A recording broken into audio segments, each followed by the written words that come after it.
104.5 The Team, your home for New York Yankees baseball. It is Thursday, which means we are graced with our good friend Buster Olney. Buster, so I said that I wasn't going to freak out early. I know Tanaka gets the yips sometimes. And CeCe looked great, but then Big Mike Pineda goes out and looks terrible. There's a little twitch. I wouldn't say it's full-blown freak out yet, but I'm twitching a little bit. Well, thank goodness, because, we only have 159 games to go in the season, right? We've only got 5 months and 3.5 weeks. I'm glad you didn't panic that the Yankees aren't going to be good enough by the end of September. It shows a lot of heart on your part. Well, is there any, I've seen Joe Girardi, he seems most concerned with the pitching, but even with the starting rotation not really stepping up in the first couple games, the bullpen's been so solid. I'm more worried about guys like Bird and Sanchez. I'm not worried about them so much. Look, I think that Sanchez is and I've heard it from, who cares what I think? I mean, I've heard it from enough evaluators with other teams. They think Sanchez is going to be a star, and that what he did last year was just the first sign of, the first swings in what is going to be a really great career. Greg Bird had a great spring. I give it more than 3 days before wondering how he's going to do.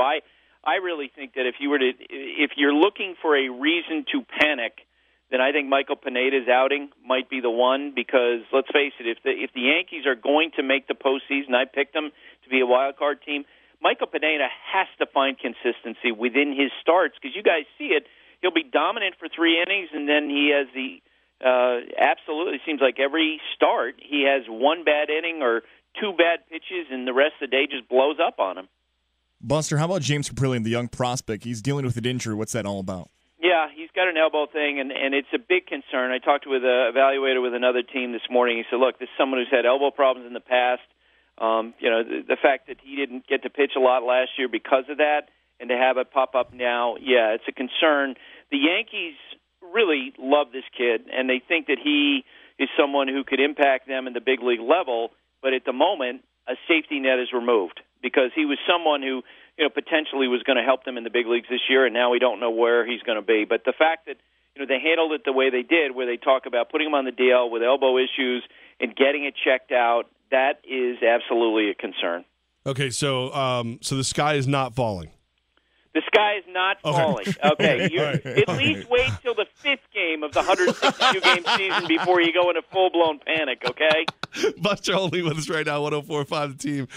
Buster, the interesting story that came out this week, Clint Frazier, there's some rumors he's not fitting in great, but then he may have actually walked up to the equipment manager or somebody and said, do you ever unretire numbers because I'd like number 7? Yeah, and you saw the response from... after Susan Waldman mentioned that on air, you saw the response from the Yankees, or Brian Cashman comes out and says, I called Robbie Kakuza, who's the clubhouse manager, and asked him if it's true. He said not. There was another person who said it wasn't true.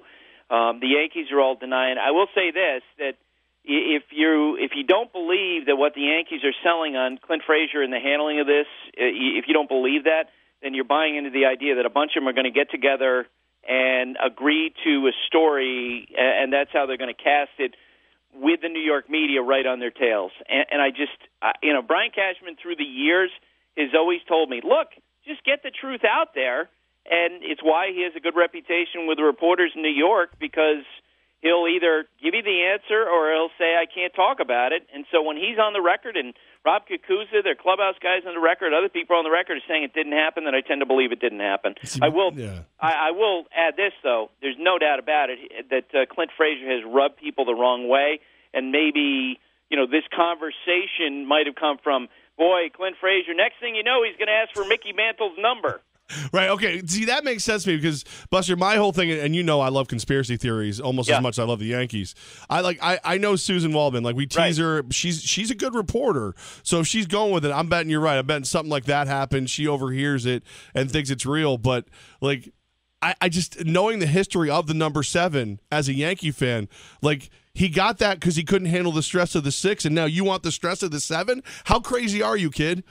Yeah, well, and I don't put it beyond the realm of possibility in this day and age that that he doesn't have full awareness of the history of the number. Believe me, a lot of players don't, and that would not make him an exception in this. And I mentioned to you that at the time the trade went down, someone who knows him told me, I don't know if he's a great fit in New York. And you do wonder if all the smoke coming out of camp this spring about, how he's being perceived within the organization, could wind up leading the Yankees to the point where during the season, if they want to package some prospects together for a pitcher, maybe Clint Frazier is now more likely to be in that package than he was before spring training began. Interesting to figure out the future of Clint Frazier. We'll talk with a former New York Yankee, and that's Derek Jeter. There's talks that he may be a part of this Miami Marlin ownership group. How close is that to being a reality? Well, I don't think that the actual finalization of the purchase is close to being done, but there's no doubt about it that he is having a conversation about this, and there's also no doubt about it, Major League Baseball would love for it to happen, that Derek would be involved in the purchase of the Marlins, because let's face it, that is a team where their owner, Jeffrey Lurie, is not a popular figure in Miami. In fact, let's say more bluntly, he's a reviled figure in Miami, and I think there are a lot of fans down there who basically have said, I'm not going to the ballpark until somebody else owns the team, and Derek is a perfect fit there. He lives in Florida. He's a figure of great credibility. If you're looking to rebrand that franchise, then Derek is, I think, could be someone who could do that in the same way that when the Dodgers bought the team, the current ownership bought the team from Frank McCourt, they put Magic Johnson in their ownership group for that reason, because they wanted to rebrand the franchise for the fan base. And so when Magic Johnson stood up and said, we're going to try to win, that it had some credibility. And I think that's what, if you're a Marlins fan, if you're someone living in Miami, you're going to feel the same way. If Derek Jeter's at a press conference and he said, we're going to try to make this franchise the best in baseball. Buster Olney with us right now talking about Jeter and the Mattingly both in Miami. That does break my heart a little bit. All right, we'll move on to the Mets then. The New York Mets, early impressions of that team so far for you? Boy, you love what you saw at a Syndergaard, and you love what you saw at a DeGrom. I had this thought last night watching DeGrom pitch. Does any pitcher in baseball have more fun on the mound than he does? I think, Jose Fernandez, before he tragically passed away last year, he probably would have been number one on that list. Maybe DeGrom is now, because he's not only great, but he enjoys himself so much. And look, Steven Matz is having an elbow issue, and Seth Lugo is having an elbow issue. They still have an incredibly deep rotation relative to other teams, and I think it's a good sign that Jay Bruce is doing damage early in the year. So I know the results haven't been perfect so far for the Mets, but if I'm a Mets fan, I'm feeling good about what I'm seeing. Buster Olney with us right now, 104.5 The Team. You can you check him out, of course, always at ESPN.com. So I'm on the Major League Baseball page, Buster, and I thought it was almost over, but Tebow Mania seems to be at least sweeping ESPN.com. I didn't see that. What's on there? The shirt sales. He's already at a podium. The one headline. He's the biggest thing to hit minor league baseball since Jordan. He's starting to take over again.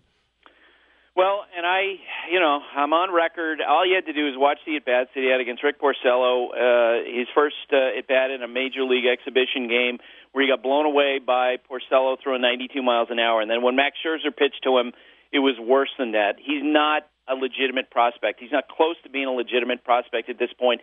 In fact, I wrote that he's closer to being the Philly fanatic than he is a major league prospect. And I think that's how we think of him. I have no problem with him trying to play, and hopefully he gets better, but he now is much more of a fan attraction, someone of interest, like the Philly fanatic, than he is actually someone the Mets are going to think about as a big league player. So, Buster, this whole Chris Sale to the Red Sox thing, that was a bust, right? Wow, he looks great. and I think that any person who goes into Boston, New York, as a free agent or someone who gets traded should go to Chris Sale and ask him how he handled it. Because you got a sense early in the Red Sox camp that he was so focused, and he talked about putting blinders on. And, privately, some of the writers who were there were kind of griping that he wasn't giving them as much access as they wanted. But you know what? I don't blame him. Right. I think he's gone there understanding that ultimately he's going to be judged by Red Sox fans based on success or failure, and he's just totally locked in on doing everything he possibly can do to be a success, and he looked great in that first start. You told us last week you believe the Cleveland Indians will win the World Series. They have a pretty good shortstop, and that team's 3-0. Yeah, Francisco Lindor. And, yeah, I picked the Indians to win the World Series, and after seeing them in person on Monday, I feel even better about it. Their lineup is going to generate the best offense in baseball because, this is a team that finished second in the American League in runs scored last year. This year, they got Michael Brantley back, who was, an MVP candidate a couple of years ago, missed all but 11 games last year, and he looks good. And Edwin Encarnacion, game-tying home run the first day of the season, he looks great. The depth in their lineup with Jose Ramirez, Carlos Santana, Brandon Guyer mashes lefty. This kid, Yandy Diaz, I don't know if you guys have seen him play. He's batting, 6th, 7th, 8th for them. He's a masher who's got great bat control. They don't even have Jason Kipnis, and they put up 21 runs in the first 3 games against the Rangers, and they've got a great rotation, and they have arguably the best bullpen in the American League. That, to me, is the best team in baseball, and I think there's a gap between them and the Cubs, who are probably the second-best team at this point. Buster, now, Buster, I don't want to put words in your mouth, but you were one of the people who compared their rotation to the Mets rotation when they made the World Series, right? Yeah, last year that I said that they were a little bit like, or they're a lot like the Mets in 2015 in that they would be the team that nobody wants to play. But the funny thing is that the other parts of that team have gotten so much better, the lineup, especially the bullpen now with Andrew Miller, that, believe it or not, the rotation might be the weakest link on that incredibly strong team. That's insane. That's so much. Yeah. Buster, where are you going to be this weekend? Where can we catch that the beautiful Buster sideline reports? Well, I'm going to be actually on Saturday and Sunday in Milwaukee following the Cubs because we got it was arranged with Major League Baseball that we are going to broadcast the Cubs flag raising ceremony in Chicago on Monday night. They are playing the Dodgers, and it should be quite a scene. I'm pretty excited to see that.